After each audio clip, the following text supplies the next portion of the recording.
governadora procedeu de modo incompatível, e sobre ela fiz um tópico separado, procedeu a governadora, o governador, de modo incompatível com a dignidade, honra e decoro diante de toda essa realidade. E aí ele continua, o dever de fiscalizar, de agir, deve ser avaliado os limites da razoabilidade. Tem que ser analisado os limites da razoabilidade, não podendo servir de justificativa para a responsabilização objetiva ou desproporcional, especialmente em se tratando de estruturas complexas, como o governo do Estado. E o Conselho Superior do Ministério Público confirmou, forçoso concluir que o único ato praticado pelo governador do Estado, no curso da tramitação do pedido formulado pela Proesc, foi o de autorizar o processamento em observância ao disposto no artigo 1º, parágrafo 2º da Lei Estadual 14.275, sem qualquer manifestação acerca do mérito, somente autorizando o processamento, que não permite concluir por eventual conluio com os demais representados para concederem devidamente a paridade. Eu estou falando aqui, é o Conselho Superior do Ministério Público. Olha o peso dessa decisão. Não estou falando, estou falando do Conselho Superior do Ministério Público. Não evidencia a presença de elementos subjetivos necessários à caracterização de improbidade administrativa, porque a conduta do chefe do Executivo restringiu-se à mera autorização do processamento da pretensão. Diante do exposto, considerando a ausência de elementos de prova ou de informações mínimas para o início de uma apuração em relação ao governador de Estado, posiciono-me no sentido de que a decisão de indeferimento da notícia de fato deve ser mantida. E quanto à vice-governadora, eu vou lê-la, o indeferimento da notícia de fato contra a vice, porque não altera a minha convicção, essa reforma do Conselho Superior do Ministério Público, naquele processo sigiloso, não altera a minha convicção, porque foi dito aqui, não há em todo processado um ato sequer de sua autoria e tampouco provas que demonstrem o suposto conluio envolvendo a referida autoridade e demais que foram apontadas na representação.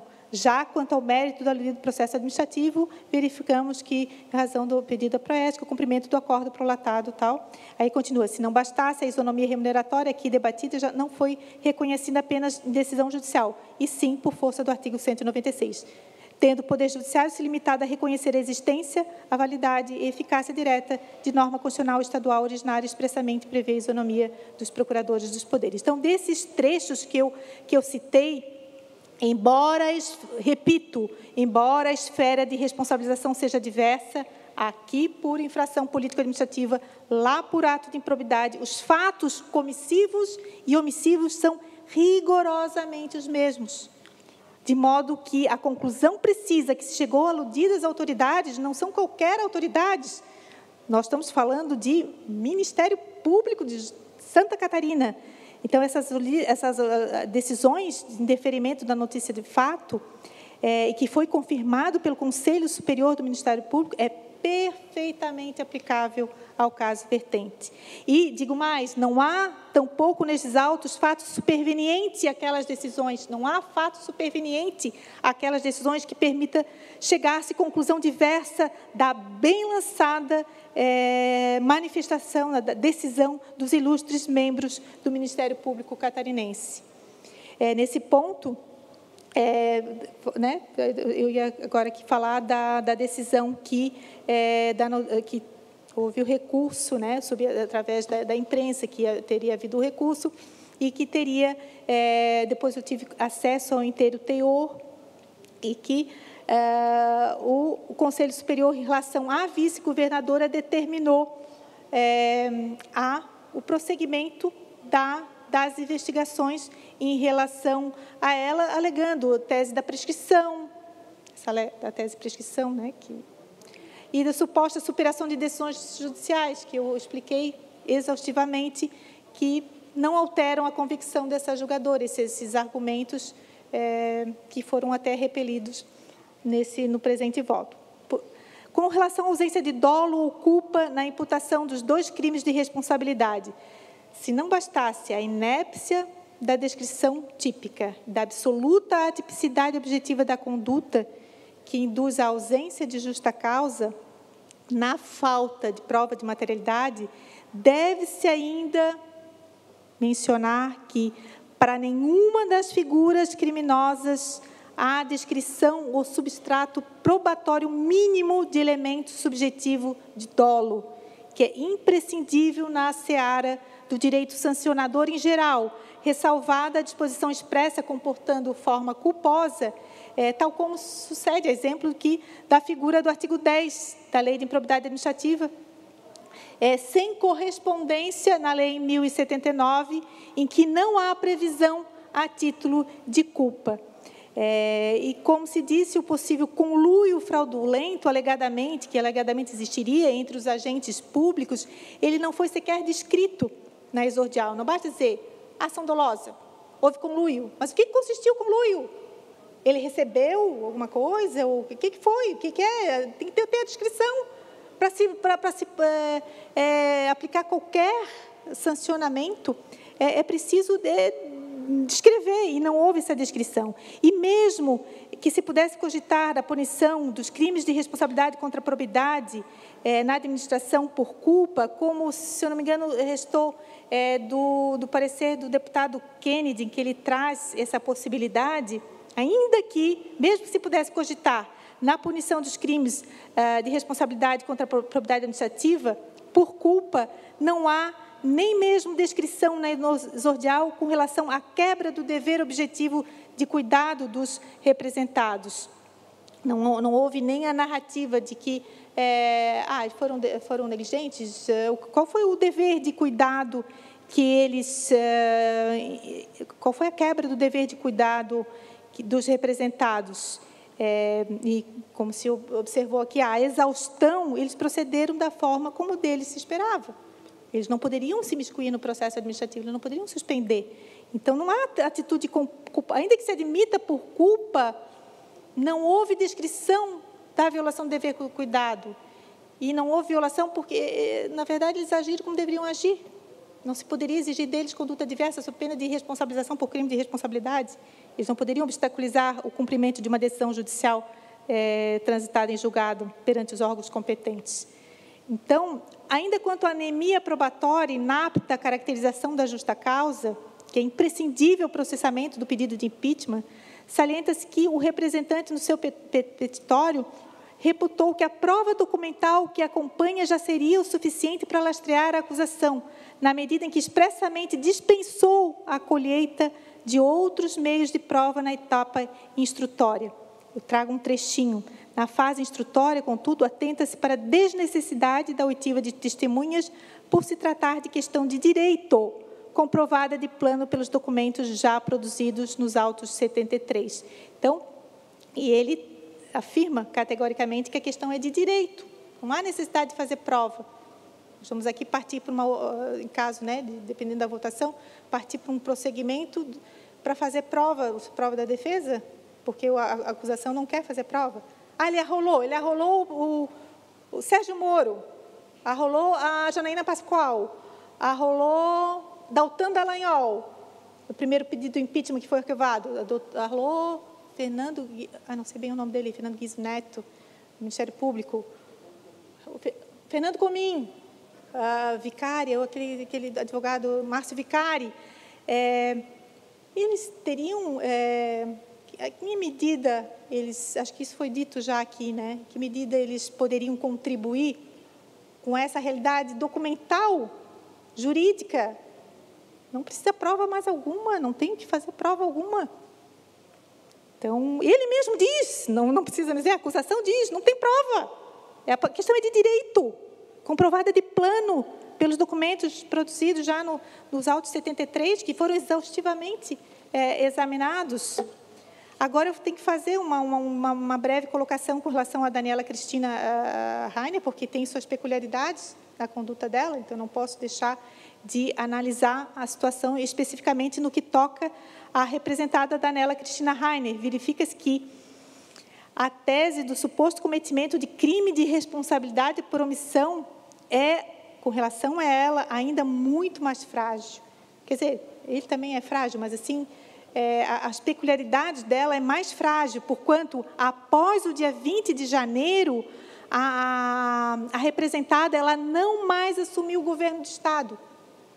A partir do dia 20, o governador, ele já estava no exercício, ela terminou o exercício. Então, a partir do dia 20, ela já não estava. E sabe qual que seria o dever de agir dela, preconizado na peça acusatória? Consistiria na necessidade dela, vice-governadora, vir a público, externar o inconformismo com a prática supostamente ilegal. Ela, sem estar no exercício, ela teria que fazer uma nota pública, ela teria que mandar um ofício para o governador, para dizer para o governador suspender, quando que ela não cabe, não caberia. E mesmo se coubesse, não responder por crime de responsabilidade, porque ela teria que vir ao público sem estar no exercício. O suposto dever de agir na acusação consiste na necessidade da vice-governadora vir a público, fora do exercício, externar inconformismo com a atitude ali do governador de não ter suspendido. E daí nós vamos reconhecer, vamos prosseguir a acusação em razão desse fato, e ele é atípico. Não tem arrimo no ordenamento jurídico essa arguição. Não há respaldo normativo apto a imputar a alguém crime de responsabilidade, porque mesmo fora da chefia do Executivo, na condição de vice-governadora, teria deixado de se manifestar publicamente quanto ao cumprimento de uma decisão judicial rotulada de ilegal e ultrapassada pelo denunciante. E, além disso, ainda como se não bastasse, ela, naquele curto período de janeiro, ela foi intimada desse primeiro pedido de impeachment, no dia 15 de janeiro, às 17h25, e essa foi a intimação formal. E ela, já sabendo, antes dessa intimação formal, ela, às 16h54 do mesmo dia, do dia 15 de janeiro de 2020, ela expediu um ofício CGC-GAB 19 de 2020, dirigido ao secretário de Estado da Administração, solicitando que fossem esclarecidos os fundamentos jurídicos que sustentam o ato de implementação da paridade remuneratória dos procuradores de Estado. É o documento em folhas 408, prova documental, está nos autos.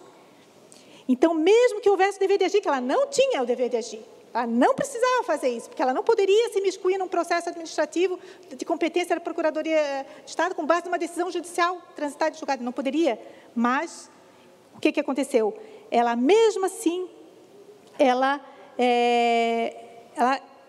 praticou um ato que estava a seu alcance. Ela expediu esse ofício. Então, não se pode, sob nenhuma hipótese, atribuir-lhe a indigitada omissão. Não pode, não cabível. E se não bastasse, isso não basta. Após o recebimento das explicações pela secretaria, eu vou terminar porque eu tenho que terminar. Não posso. Às 20h30, corta o sinal da leste, que o presidente teria que cortar o voto para continuar depois. São 20h30, 20h10. Infelizmente, eu vou continuar. Está bem terminado, já estou quase terminando. Mesmo que, além disso, após o recebimento das explicações pela Secretaria de Administração, num longo arrazoado, folhas 409 até 415, no extenso arrazoado do secretário, no dia 17, do dia 16 às 6h30, ele apresenta esse ofício.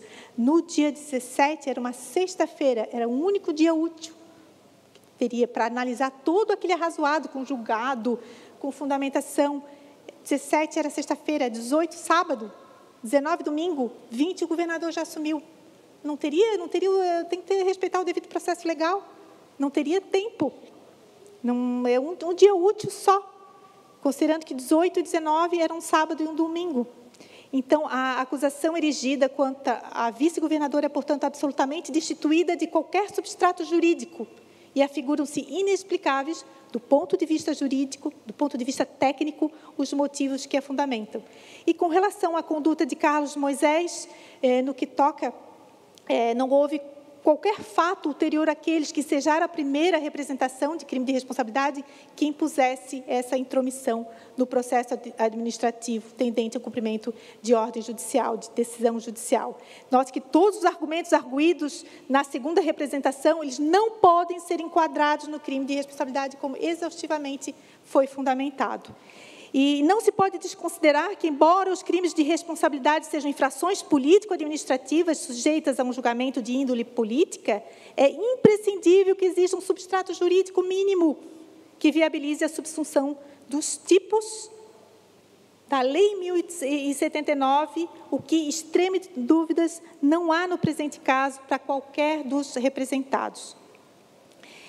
Eu trago aqui uma doutrina que eu vou deixar de analisar, que tem a necessidade de um lastro mínimo para ter justa causa, para ter prosseguimento, e esse lastro mínimo não há. E eu encerro, estou encerrando, prometo que não vou falar mais, encerro aqui a minha consideração. Vou encerrar com um trecho do ministro, do ex-ministro do Superior Tribunal, do Supremo Tribunal Federal, Antônio César Peluso, que fundamenta a defesa do governador Carlos Moisés. Aplicadas estas noções ao caso, vê-se logo primo ictu oculi ser de todo inepta a denúncia, cujos fatos arguídos são atípicos, isto é, não configuram em tese crimes de responsabilidade, mas atos juridicamente diáforos, que diáforos é irrelevante, né?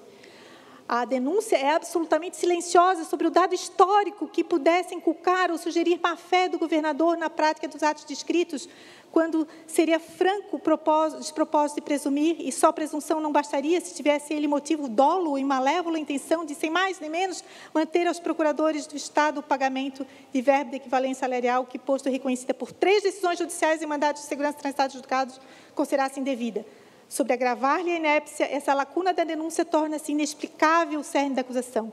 De tudo vem, em linha reta, a ostensiva inépcia da denúncia que mareia de falta de justa causa o pedido de impedimento. Por tais razões, senhoras, eu considero que, para além das condutas supostamente praticadas pelo governador do Estado e da vice-governadora não se amoldarem a nenhum dos crimes de responsabilidade que lhes são imputados, a forma como proceder de ambos quanto aos fatos aqui descritos é lícita, porque tem amparo no ordenamento jurídico. E os agentes não são culpáveis, visto que deles não se poderia exigir conduta diversa. Com essas razões, senhor presidente, eu concluo, desculpa por ter me alongado, tentei depois da reunião de ontem, fui dormir 00h30, para tentar resumir o máximo possível, fiz aqui, procurei nessa tarde resumir, mas infelizmente me alonguei, desculpe, mas por essas razões eu voto pela rejeição da representação ofertada contra Carlos Moisés da Silva e Daniela Cristina Heine com fulcro nos artigos 395, inciso 1 e 3 do CPP e combinado com o artigo 55 e 79 da Lei 1079 de 1950. Prometo que não